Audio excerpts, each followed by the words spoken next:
पूर्ण भारतवर्ष में रामायण, योग वशिष्ठ, गुरुचरित्र जैसे धार्मिक ग्रंथों का पारायण तथा अनुष्ठान किया जाता है। उसी तरह दाभोलकर उर्फ हेमांत पंत द्वारा लिखित साई सच्चरित्र का पारायण किया जाता है। यह पारायण 1, 2, 3 या फिर सप्ताह भर में किया जाता है। यह मन शुद्धता के साथ और भक्ति भाव से किया जाए तो श्री साई नारायण प्रसन्न हो जाएंगे, जिससे पारायणकर्ता को साई कृपा से धन, संपत्ति, रोग से मुक्ति तथा सांसारिक बाधाओं से उसका बचाव हो जाएगा और अंतिम मोक्ष प्राप्ति हो जाएगी। ये खुद साई मुख से दिया हुआ गया वचन है। साईं बाबा ने अपने भक्त माधवराव से कहा, मेरा चरित्र का मैं ही लेखक हूँ, मेरी लेखन के लिए पूर्ण सम्मति है। वो तो केवल यानी चरित्रकार हेमांत पंत निमित्त मात्र है। मेरी कथा का मैं ही रचिता हूँ, जिससे पूरी हो जाए भक्त की इच्छा। सब सुखों का मैं हूँ दाता, भव भय हरता। लेकिन विश्वास युक्त करो मेरा स्मरण, श्रद्धा और सबूरी युक्त सेविता यह कथामृत। जनने भक्ति प्रेम युक्त, जिससे हो जाए श्रोते कृतकृत्य। साई चरित्रकार कहते हैं, यह सच्चरित्र का मार्ग है सुलभ। जहाँ जहाँ इसका पाठ, वही दिखे द्वारका माई का माठ। वही प्रकटे साई निकट, वहीं पे गोदावरी का तट। वहीं पे शिरडी क्षेत्र निकट, वहीं पे साई धुनी सकट। स्मरते ही संकट निवारी, वहीं पे सदा साई निवासन। श्रद्धा पूर्वक चैत्र पठन, हो जाए प्रसन्न निरंतर। साई सच्चरित्र का पारायण यह एक अनुष्ठान ही है। किसी भी व्रत का पालन व्रतस्थ रह के कठोरता पूर्वक करना चाहिए। इसमें यह नियमों का पालन करना पड़ता है। नित्य स्नान करके सूती कपड़े तथा स्वच्छ वस्त्र का परिधान करना, दिन भर मौन व्रत तथा ध्यान यानी मेडिटेशन का अवलंबन करना, उपवास या फिर सादा भोजन, फलों का सेवन करना, आचरण शुद्ध तथा नीतियुक्त रखना, ब्रह्मचर्य यानी कि स्त्री संग न करना, फर्श यानी जमीन पर सोना, पोथी का विधि युक्त पूजन करके सद्गुरु मूर्ति का ध्यान करते हुए सप्ताह भर में वाचन करें। सप्ताह पूर्ण होने के बाद यथाशक्ति दान धर्म करें तथा पूजा पाठ या फिर होम हवन करें। किसी भी व्रत का विधि विधान वह किसी फल प्राप्ति की इच्छा से किया हो तो वो कठोरता पूर्वक नियमों का पालन करके करना जरूरी है।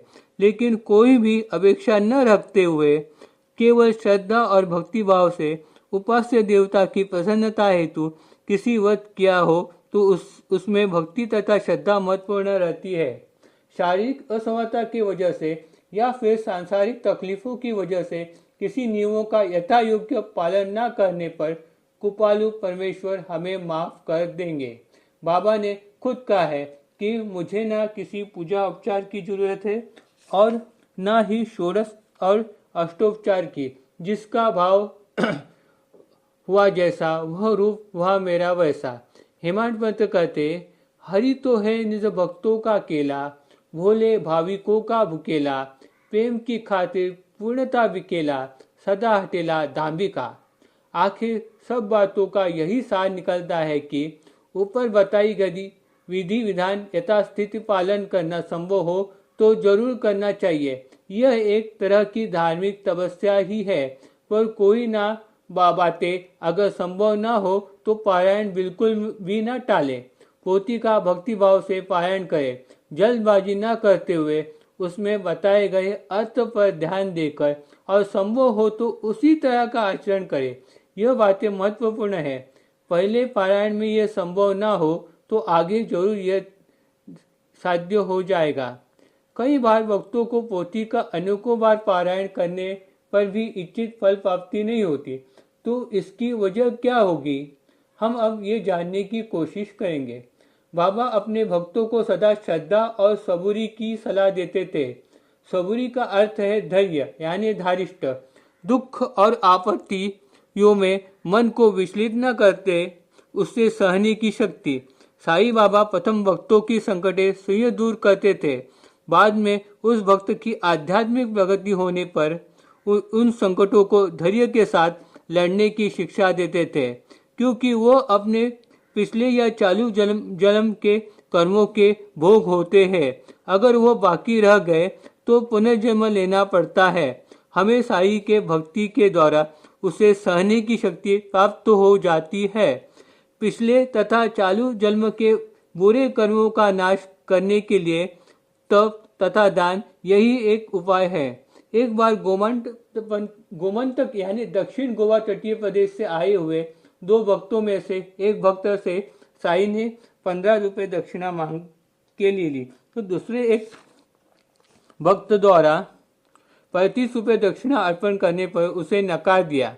माधवराव ये बाबा के भक्त द्वारा इस बारे में साईं से इसका कारण पूछा तो बाबा ने बताया, उस भक्त ने दत्त गुरु को नौकरी प्राप्त होने के पश्चात पहला वेतन दत्त को अर्पण करने का नवस किया था, जो आज मैं पूरा कर लिया। तो दूसरे भक्त ने माधवराव को बताया कि उसका चोरी हुआ धन की वजह से वो बहुत दुखी था।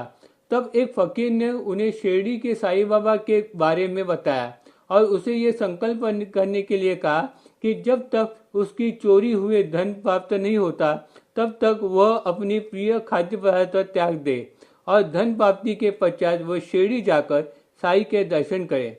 उस भक्त की इसी तरह के बर्ताव की वजह से उसे अपने चोरी हुए धन की प्राप्ति हो गई और वह शिरडी साईं के दर्शन करने आ गया। इससे हमें यह पता चल जाता है कि केवल पारायण ही नहीं तो सेवा, तप और दान तथा नीतियुक्त आचरण से हमें साईं कृपा प्राप्त हो सकती है। यजने दानेन तपसा, ये वेद वाक्य हमें उसी बात का निर्देश देता है। यह तो हुई पारायण की बात, लेकिन गृहस्थाश्रमी ने शास्त्र में बताए गए 5 प्रकार के महायज्ञ का अवलंबन निजी जीवन में करना चाहिए। वह है ब्रह्म यज्ञ, वेद पुराण तथा धार्मिक ग्रंथों का पठन, देव यज्ञ यानी अन्न ग्रहण करते हुए ईश्वर का स्मरण तथा दीप, धूप तथा अग्नि में आहुति प्रदान करना, पितृ यज्ञ मृत प्रियजनों को याद करते हुए अग्नि में आहुति प्रदान करना या फिर उनके नाम से अन्न तथा द्रव्य दान करना, भूत यज्ञ कुमिर, कीटक तथा पशु पक्षी इन्हें अन्न ग्रहण करने से पहले अन्न प्रदान करना, मनुष्य यज्ञ अतिथि तथा गरीबों को अन्न दान करना। इस तरह से गृहस्थाश्रमी निजी जीवन में इन 5 महायज्ञ का अवलंबन करे तो उसके द्वारा जाने और अनजाने में किए हुए पापों का नाश हो जाएगा और चित्त शुद्धि की प्राप्ति हो जाएगी और चित्त शुद्धि के पश्चात किए गए पोथी के पारायण से शुद्ध ज्ञान की प्राप्ति होकर अंतिम मोक्ष प्राप्ति का वो अधिकारी बन जाएगा। Om Sai Ram. Please like and subscribe my channel.